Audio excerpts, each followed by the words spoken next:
Proud Boys.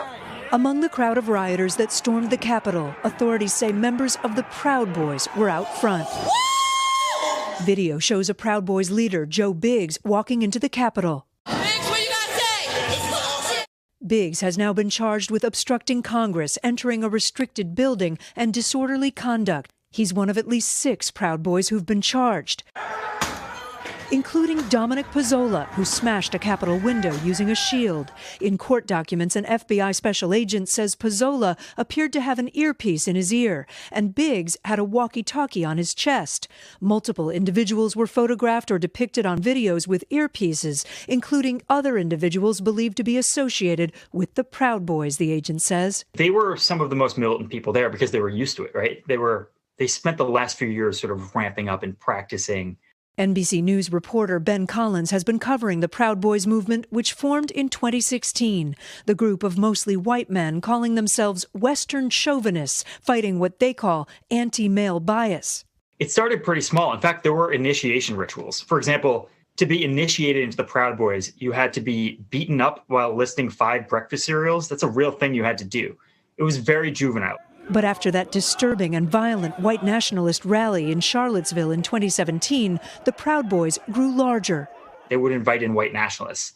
They would invite in various different organizations committed to fighting in the street. They would meet at counter-protests to Black Lives Matter protests.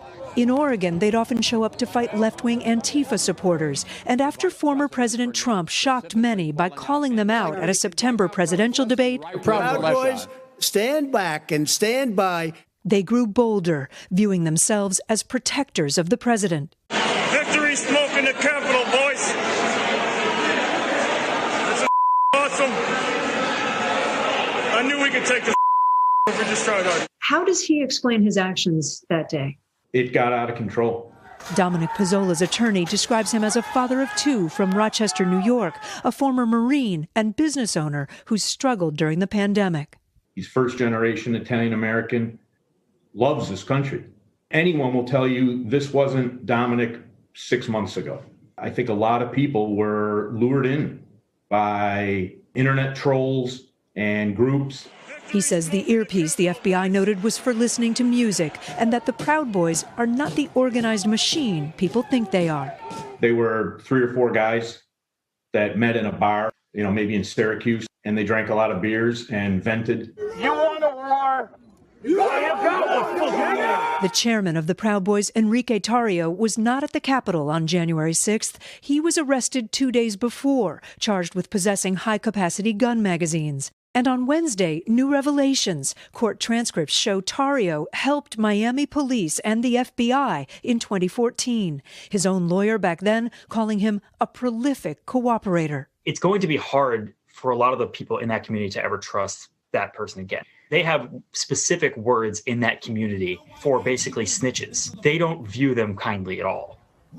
We reached out to Enrique Tarrio and didn't hear back, but in an interview with Reuters, he denied he ever worked with police. He also told the Wall Street Journal the Proud Boys didn't coordinate their actions or intend to storm the Capitol. We also reached out to an attorney for Joe Biggs, the Proud Boys leader who you saw was inside the Capitol, and they declined to comment. According to an FBI special agent, though, in court filings, Biggs denied knowledge of any pre-planning of storming the Capitol. Craig? Kate, it's as scary as it is sad. What's happened to the state of this Proud Boys organization since the riots and since these latest charges?